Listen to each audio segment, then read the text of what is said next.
Okay. So we typically try to stay away from politics on the show because honestly, there's really not much of a point in getting into too much politics here, right? I mean, we're really trying to do education more than anything, right? But at the same time, we're trying to do financial education, and there's a lot of stuff happening in the world right now that is political, but is also financially confusing or financially different than what we're used to, right?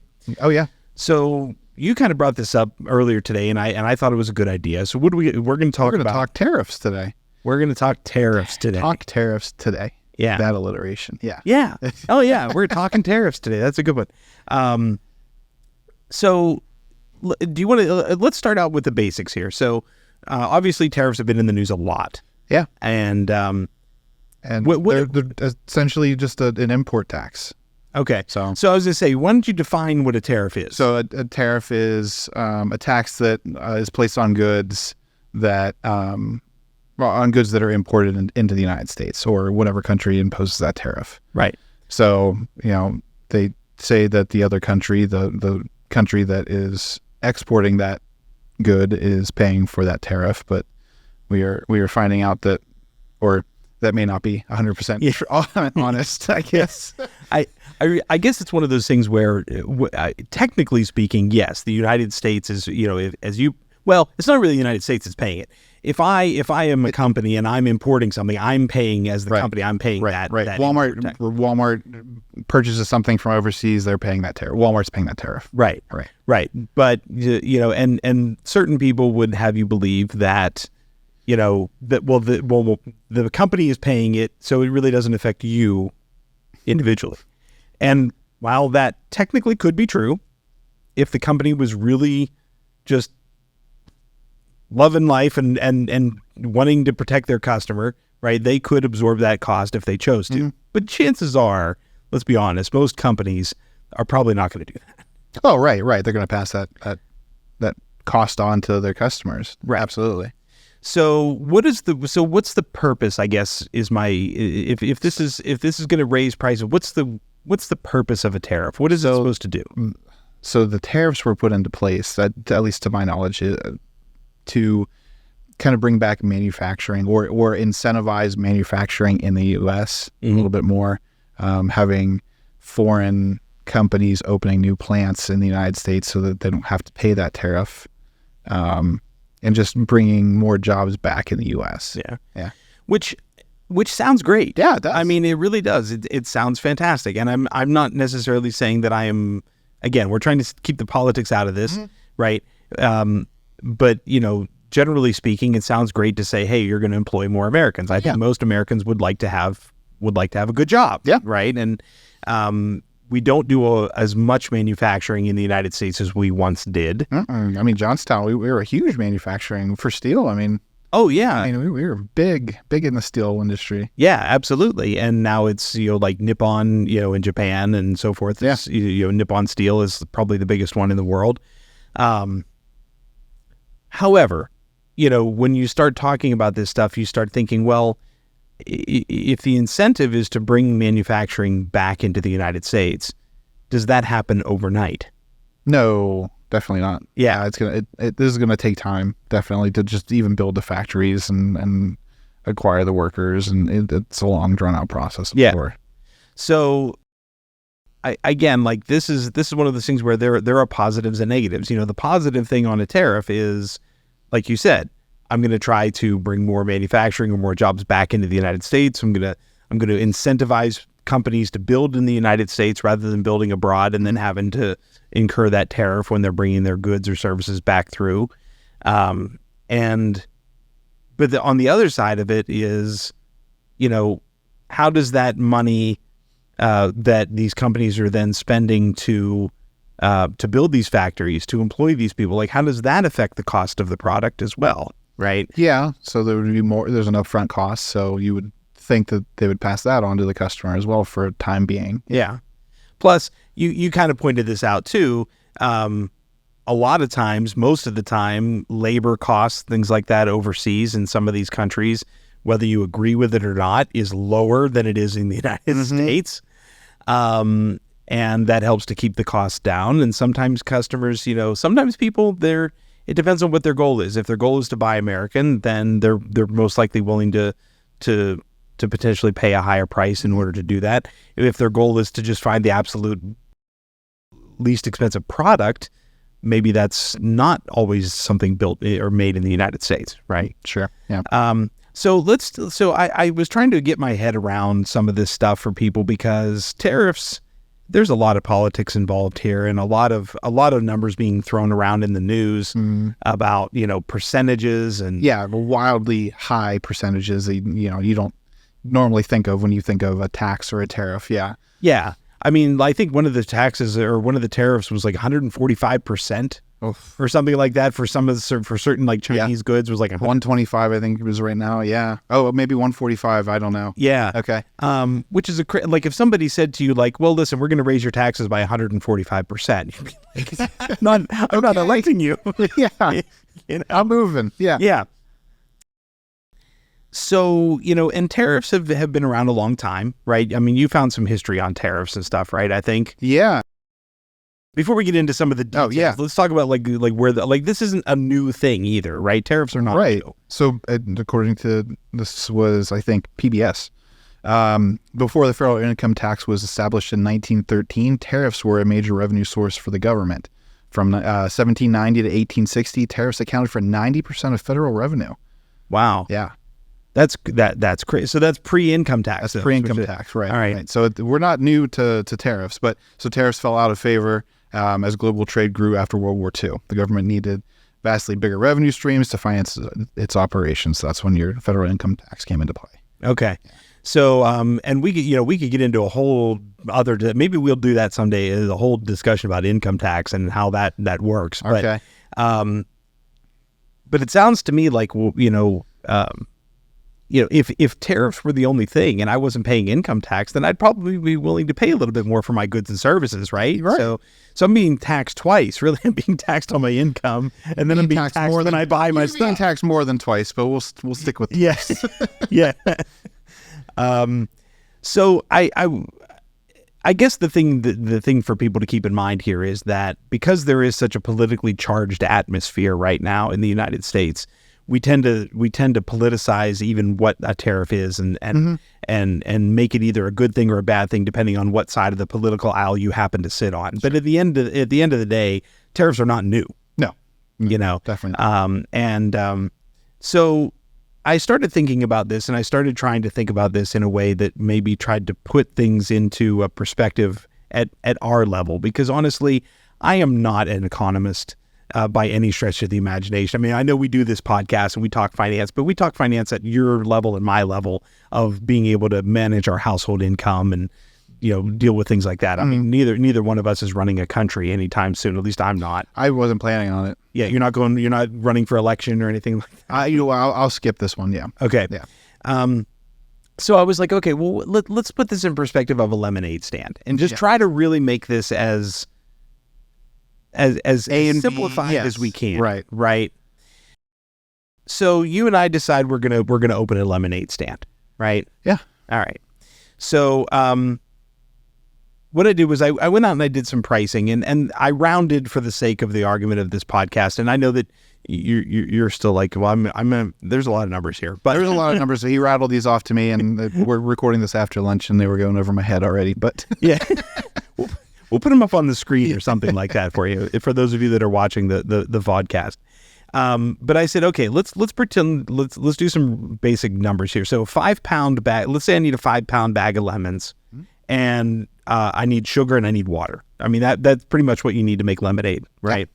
So a 5-pound bag of lemons, about $5. Okay. And you get about 20 lemons in a bag. And a 10-pound bag of sugar, say $10. Okay. Right. So it's at about $1 a pound. Okay. Right. So you have $15. Right. So right now I'm sitting at $15 in expenses, and there's a lot of different recipes online out for lemonade. But let's for the sake of making this simple, let's say it's 10 lemons, which is half of my bag. Okay. Right. To make a 1-gallon pitcher of lemonade. Okay. And about 1.5 pounds of sugar. Okay. Right.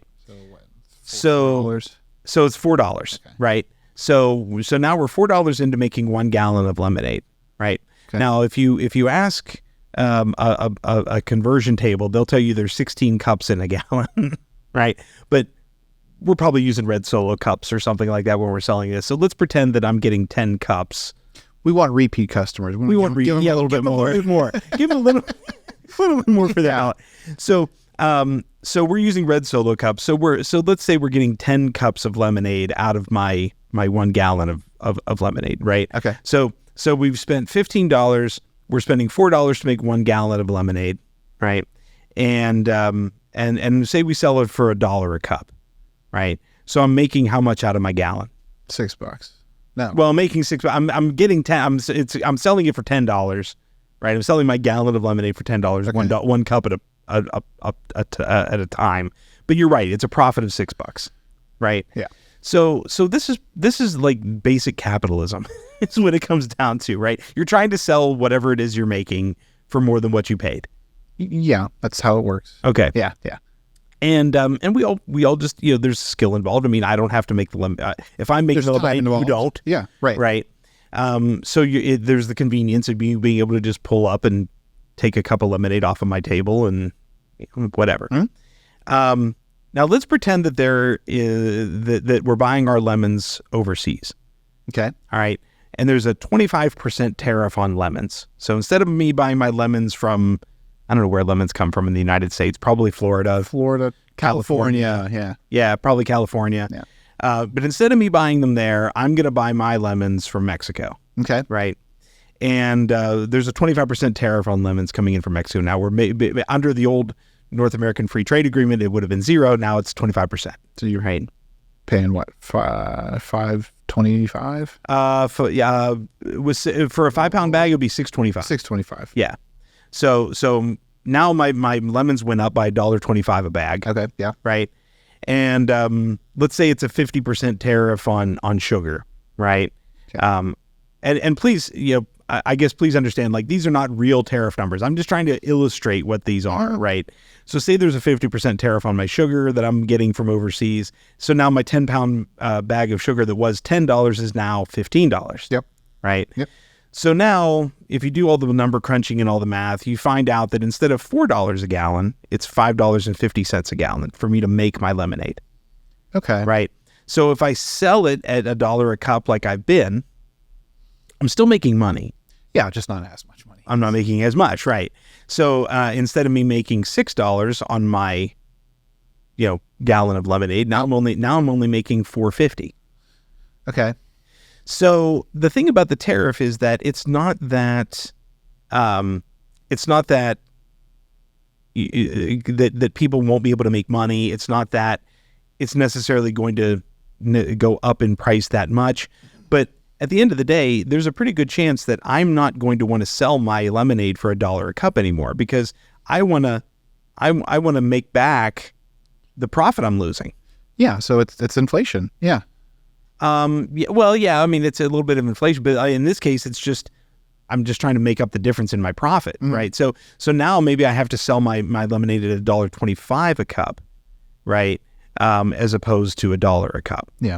And $1.25 a cup still doesn't sound that bad, but at the end of the day, maybe maybe whenever I'm driving past with my kids in the car and I see a sign outside that says $1.25 a cup for lemonade, maybe I'm like, well, $1 would have been easier because I got $5 and I got 5 kids in the car. It would have made it easy, but now I need to have change in my cup holder. Yeah. Right. Or I need to have another $1 in my wallet. Or you go to the grocery store and you spend $2 less than that gallon of homemade, and you buy something that was made in a factory that, was even local factory is even cheaper, Oh yeah. Yeah. So do you want to buy something homemade and support local, or buy big factory and Country Time lemonade? Yes. For sun porch sitting. If Country Time Lemonade wants to send us a little thing of lemonade, that's fine. Sure. Okay. Yeah. But no, I think that's the point. I think the point that a lot of people are making with this tariff conversation in our country right now is that, will companies really just absorb the cost of these tariffs, or are they going to pass it on to the consumer? right? They're going to pass it on, most likely, I would say. Yeah. I mean, I probably would say too. I mean, like, we're a capitalist economy, so you want to continue to keep your profit margins high. You're going to pass that right on to the consumer, right? So if you're a publicly traded company, you got to have better profits every quarter. Yeah, you got to keep the shareholders happy. Yeah. So I don't know. What do you think? I mean, do you think these are a good idea, a bad idea? I'm on the fence. I think it's a bad idea, I guess. I think it would be a good idea if the U.S. exported the same amount of goods that we import from other countries, so it would be a little bit even match. But I mean, like 90% probably of the stuff that you use every day is from another country. A lot of it. So for sure, we're getting the raw end of the deal on that.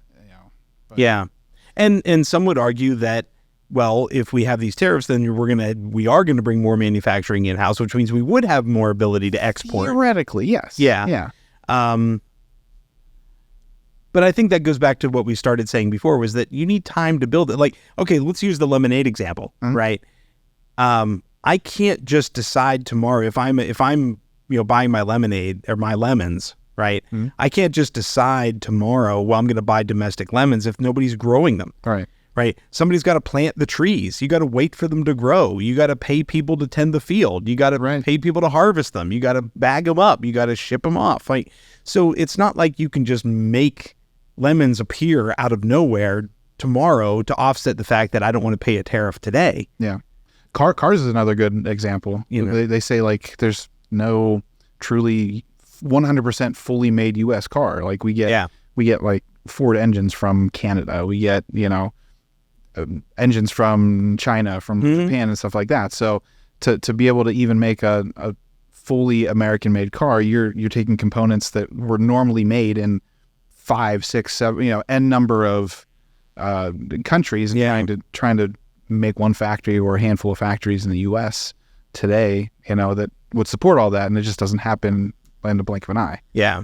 Well, and you bringing up the car manufacturing idea, a lot of vehicles are still manufactured in Michigan, and the parts that are used, the rubber that comes in for the tires, the steel that comes in for the cars, the fiberglass, the parts, sometimes they go back and forth across the Canadian border a number of times because they're being shipped along the Great Lakes, and so sometimes so you're paying a tariff just because you're trying to move a part from one part of Michigan to another, and it happens to have to go through Canada. Yeah.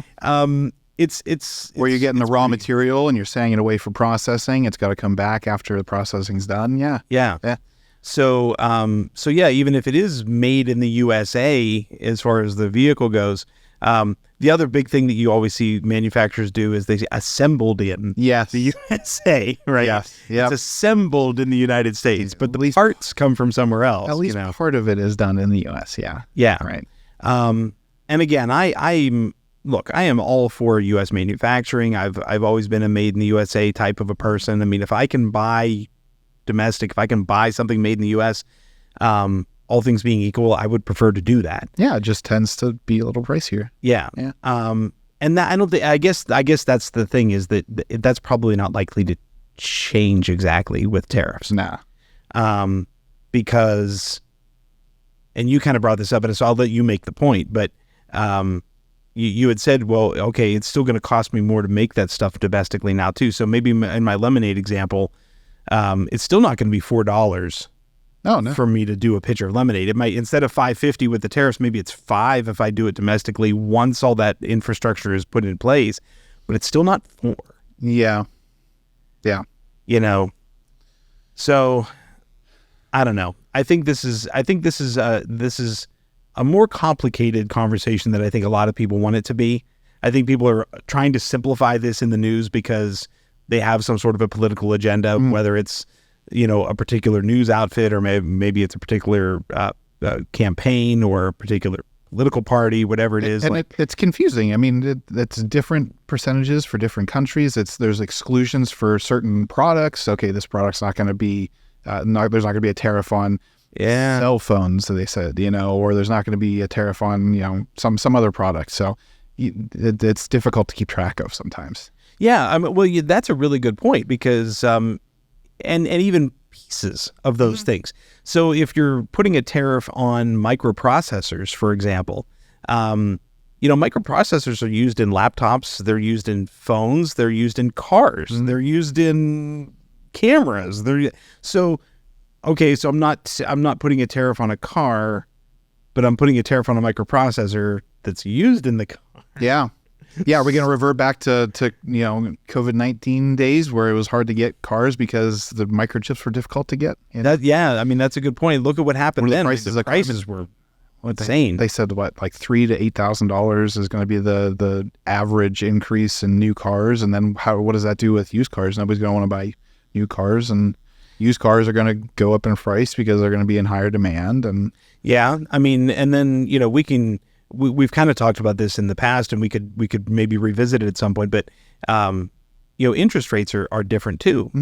So your new cars are obviously much more expensive than a used car, typically in terms of the sticker price, the value. But if I'm paying, say, 8 or 9% interest on a used car loan versus one of these times where the manufacturer says, hey, come out at the year-end sale, 0.99% interest on whatever. So is my payment could be significantly different, even though the cost of the car is higher being new. I still might actually get closer to that used car price because my used car price has an 8 or 9% interest rate on the loan. Yeah. as opposed to a 1% or 0%. Yeah. And a lot of these car dealerships right now are trying to liquidate their pre-tariff inventory, Yeah. So they're running deals and specials. Well, and then you brought up with COVID, you brought up the same, and it could be a similar thing where, look at what happened with toilet paper and things like that in COVID. Like people bought out the stores, and then you couldn't find cleaning products, you couldn't find toilet paper, you couldn't find a lot of things for a long time, not because the manufacturers weren't making it, but because people started hoarding it. Yeah, it was a fear. Yeah. Yeah. And then for the longest time, like people didn't buy toilet paper because they had already bought enough to get them through the rest of the year. Yeah. So then toilet paper is sitting on the shelf and nobody's buying it. It was. I think that's one thing that the media is doing very well right now. At least, I've been to local stores recently, and shelves are not empty. So. We're not being told, run out right now and buy every paper towel you can find. Right. Right. That's one good thing. Yeah. I don't know. And I think this is a good conversation to have. And there is absolutely no way that in the 25 minutes or so that we have on this podcast that we can fully explore every nuance of what a tariff could mean or not mean. But I think just trying to wrap your head around the basics and try to take yourself out of the political arena and just understand what they are, and how they can potentially affect you is a thing. Yeah, sure. So, what do you say? Are you in the market for anything new right now? I always say cars, but Yeah. I just this is the year I'm gonna have to get a new car. Really? Your wife a new car, yeah, but yeah. What's going on with the car you have? Nothing, just an older, higher miles, and fear of tariffs. Everybody's saying now's the time to buy. Now's the time to buy, and yeah. I just bought a refurbished laptop, or not a laptop, a desktop Optiplex online the other day because I'm trying to build a network server, a Plex server, okay. And I was like, you know what, I'm just gonna buy it now, and it's a refurb, but it's just I don't know what these things are gonna cost, You don't, yeah. And they say it's 10%, 20%, but 10% of $1,000 is $100. That's a pretty significant cost difference. Yeah, it is, at least for me. Oh, it is. Yeah. I don't know about everybody that's listening or watching, but that I don't want to spend an extra $100 if I don't have to. Oh yeah. So you gotta be able to buy your lemonade. That's right. I do. I think lemonade. It's summertime. Well, it's almost summertime. It's not really summertime. All right. Well, I think that at least covers some of the basics. If anybody has questions, if they'd like to know more about this, there's tons of information online. I don't know that we have anything necessarily at AmeriServ.com in the learning library on tariffs. I don't believe so. But maybe we can look into maybe adding some stuff there. But regardless, I mean, drop us a comment. If we have questions that show up in the comments, we'll be happy to maybe revisit this, because I don't think this is a topic that's going away. Yeah, this is going to be an evolving topic. We could probably do another episode on, definitely. Yeah, as things change and we see how some of the tariffs that are getting put into place now affect products and services down the road, we could come back to this. But if you have questions, that's great, because then we can utilize those questions to help structure and try to answer them for you if we can, so. Yep. All right. In the meantime, happy spending. Happy spending. Thanks.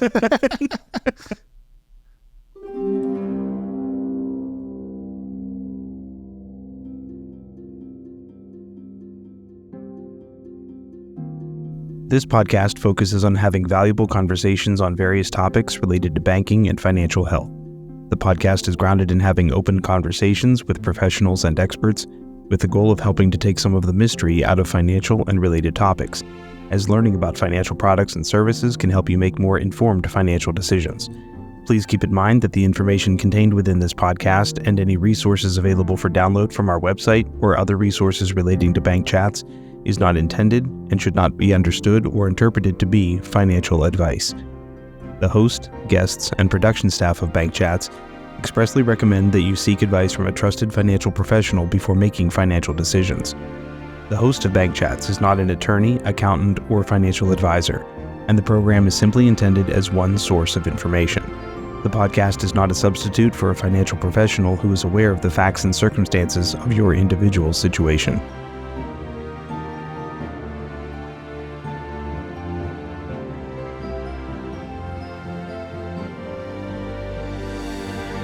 Thank you for listening. Please check out our full library of episodes, which can be found on the AmeriServ.com website. You can also download or stream the podcast from your favorite podcast app.